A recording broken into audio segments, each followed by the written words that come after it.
So my name's Anirban Saha. I head up social innovation and intelligence at Nokia. It's part of a marketing division. I made that job title up. Didn't exist. I made it up because I had to think of something to describe the type of work I did. It's all about how we use, how we're educating ourselves internally. You forget that once people start their jobs, they rarely go back to educate themselves. And as technology moves along so quickly, we found that our staff didn't really, they weren't up to speed with what was going on in the real world. So, first of all, social business. How many of you out there have heard of the term social business, understand what it actually means? Any hands? Very few. Okay, so it's one of these up-and-coming buzzwords.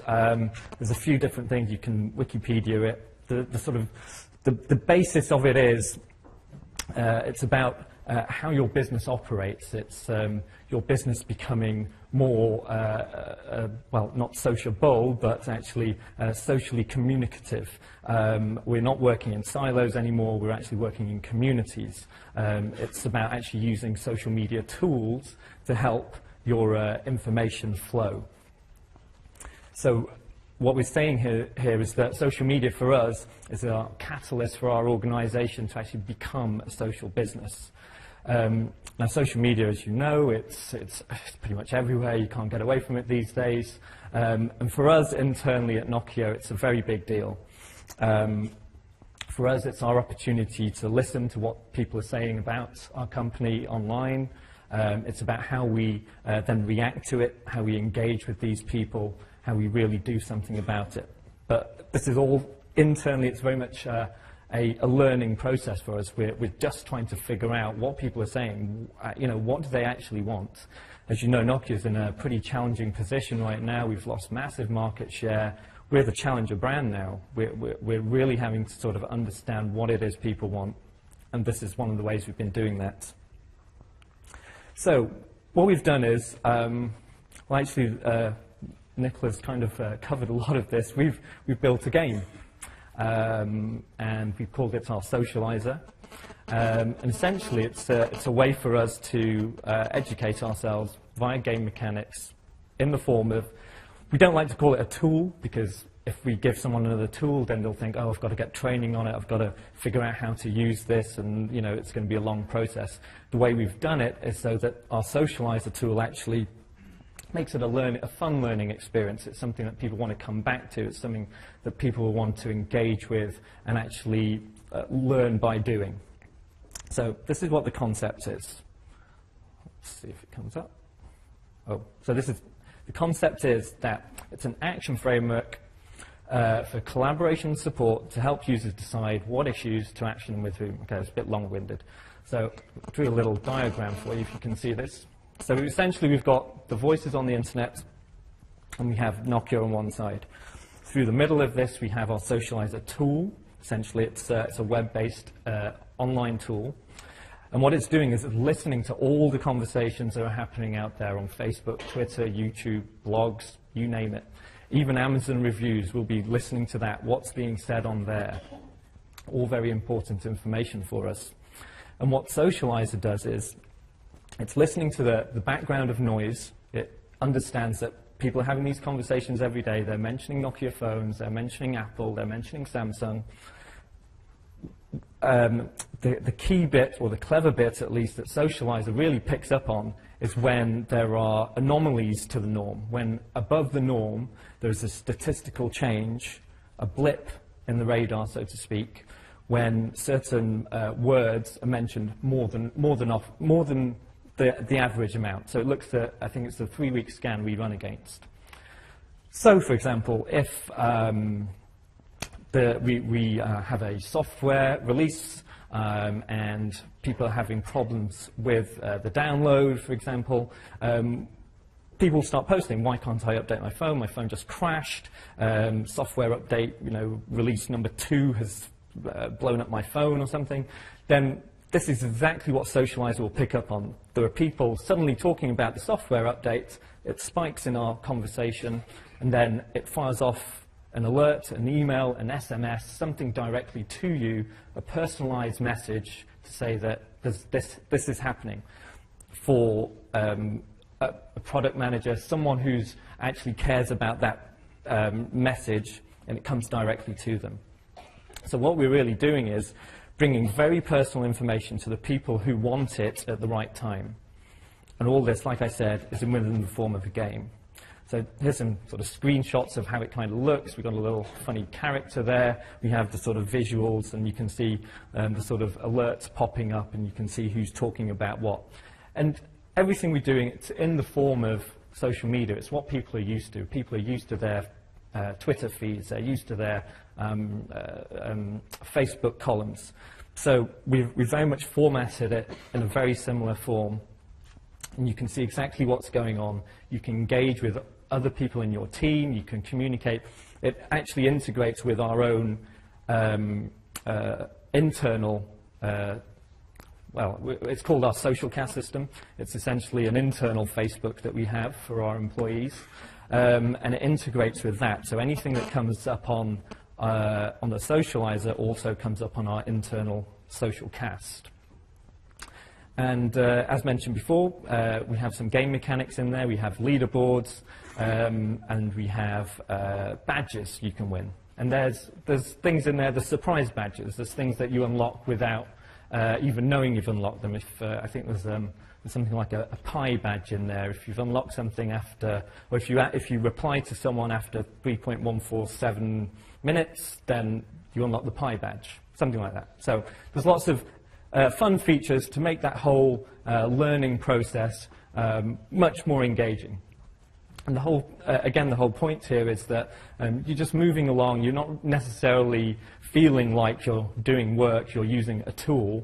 You're using the Socializer, and you're communicating amongst your colleagues. And in that way, it's a learning experience. Okay, so this is all.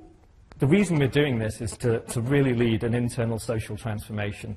And what I mean by this is that we're moving our business from being a social business and becoming a social organization.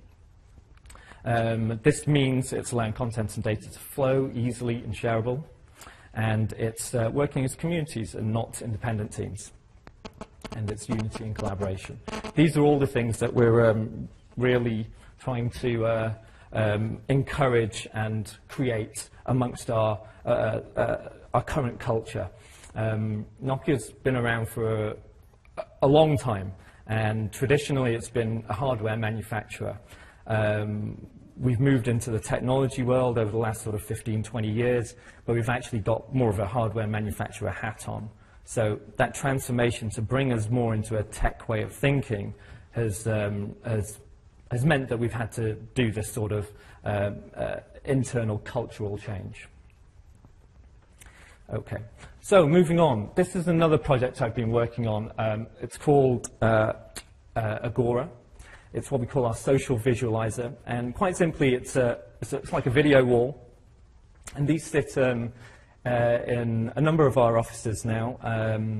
We tend to put them in communal areas. Now, Agora is a Greek word. It means a meeting place, a union area, and it's so that people can gather around. It's people can come around, see the social data that's being fed, and it's being talked about every day. It's real time, but it's all in one place. So essentially, it's what we like to think of as our modern day water cooler. It's something that people gather around. It's factual-based conversation. It's people who are talking right now, right that time, and it's all to do with the work we do. So I'll talk you through very quickly the type of things that we show on there. We show the consumers' videos. So people are filming their videos on their camera phones, on their video phones, and they're posting them on YouTube and Vimeo. There's some amazing stuff out there, and it's the stuff that not all the employees in Nokia will ever get to see unless it's put in one place. It's not that every video that's ever posted becomes viral. It's just that it's something that, it's part of it's the way our users are using their phones, and for that it's very important to us to see how this is happening. Our Facebook pages, our Twitter pages, also very important. We can see exactly how our conversations are going. We've got something like 27 million fans across Facebook, across all our global properties. And it's, you know, okay, we've got 27 million fans, but actually how many of them are talking to us? How many of them are engaging with our content? That's the real key. And for us to be able to see how many people are actually reacting to it, again, is a key fact that we need to sort of find out. That's our sort of measure of success, if you will. Twitter, likewise, we have lots of Twitter handles. Lots of different markets have different ways of engaging our Twitter followers. And blogs, very important again. We have a very big, what we call advocacy program. And this is all about how we engage with the people who advocate our brand. And this is all about, it's not us telling you that our phones are great, it's actually other people telling you that our phones are great. And these people are actually ridiculously influential. There's bloggers out there with 2-3 million followers. We make sure we have very good relationships with them, because these are the people a lot of people turn to before they actually go and buy their phones. To actually see what's going on, who the influential people are, again, is something we keep a very close eye on. And then we look at the stats. We look at the real-time analysis. We see how the conversation's going, how much of our conversation there is in terms of share of voice, how much of ours is there compared to Samsung, compared to Apple. So these are the types of stats that we look at. Very simple, anyone can understand it. It's like, okay, today there was a 10% uplift in conversation. Pretty straightforward. So much so that we've seen senior managers walk by, take snapshots. There are QR codes now on these screens. You walk by, you scan them, take the data away with you. So nice and easy, really digestible information. And of course, we're Nokia. We've mobilized this information. We've created an HTML5 app. You simply download it. All of it comes straight to your phone, wherever you are in the world. Every employee now has access to this. They can essentially see what the conversation is about wherever they are in the world. And so I've mentioned here think in social formats, and this is the way we're trying to communicate throughout our company. It's the formats that we feel that people digest easily. It's the things they do in social media. It's the 140-character limit. It's getting it short and sweet. It's the easy infographics. So just to highlight, I've put things with images and captions. Again, just quick snapshots. Character feeds under 140. Animations and infographics, way more effective than, you know, a bar chart or a pie chart. And then think mobile terms. People like to take their information away with them wherever they go. To be empowered to do that, it's just the way the world is going. That's what we need to do for our staff. And that's the way we find that our program's been really effective in people learning. They come back to us, they say, that's great, I'm actually reading this information. It's information that's no longer in a PowerPoint, it's no longer on a server somewhere that's, you know, in a SharePoint that no one can ever find. It's actually on your phone, they can take it with them. And in that way, we're becoming more socialized and more of a social business. Thank you very much. Thank you.